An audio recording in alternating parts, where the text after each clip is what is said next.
Oshawa Generals lead the Kingston Raiders 2-1 after one period of play from the Civic Auditorium in Oshawa on the OHL Game of the Week. Joining us now is the educational consultant for the Peterborough Petes, Don Berry. What exactly does an educational consultant do? Not sure all the time, but basically it's, I work at the high school where all the Petes attend in Peterborough, and I guess I'm a parental advocate, I guess would be the best way to put it. I go between the players and Dick Todd and the parents. Obviously in the OHL, hockey is very important, but education sometimes is assumed to be left behind, which is not the case. The OHL has spent a lot of time and money and effort trying to promote the educational aspect.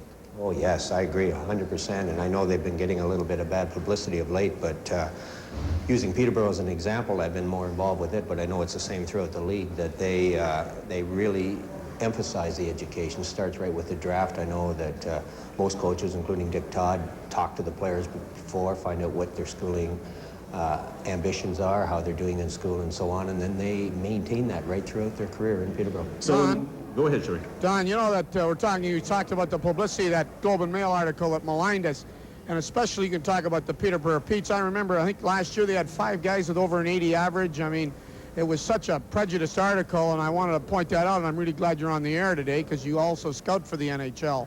Yes, you're right, Cherry. 5 of the Peterborough boys are currently in university, and another 6 are eligible to go next year. So they all, and that's the aim of Peterborough, and I know it is with most of the hockey clubs, to get them started in university, and wherever their pro hockey career or their hockey career takes them, they can always come back and have those courses apply. If they take a course in Muskegon or Flint or Hershey, they can have it come back and apply at Trent University, and I know that's the case with all the OHL clubs. Don, it's Dave Quinn here. Do you think that sometimes some of the publicity that the league gets is an extension of the NCAA recruiting program as opposed to maybe the actual facts of the situation?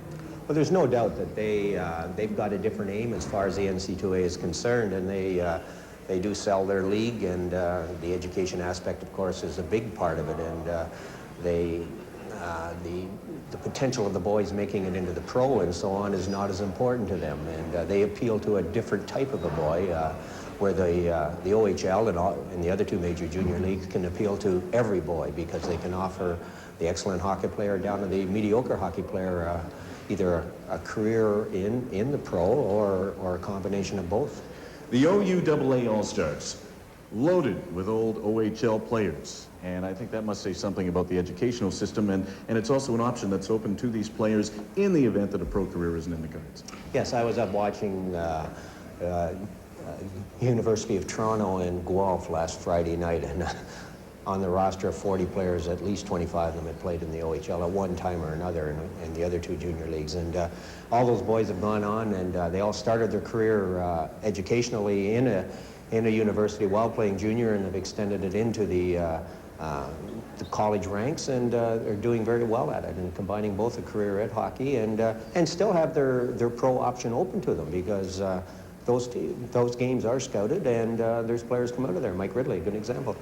The Peterborough Petes have always stressed the educational aspect, and Don Berry is just one of many who assume a similar position with the various hockey teams across the Ontario Hockey League. And it just goes to underline just how important education is in the overall scheme of things in the Ontario Hockey League. 2-1 after the first period of play. We'll be back with highlights with Dave and Sherry on the OHL Game of the Week.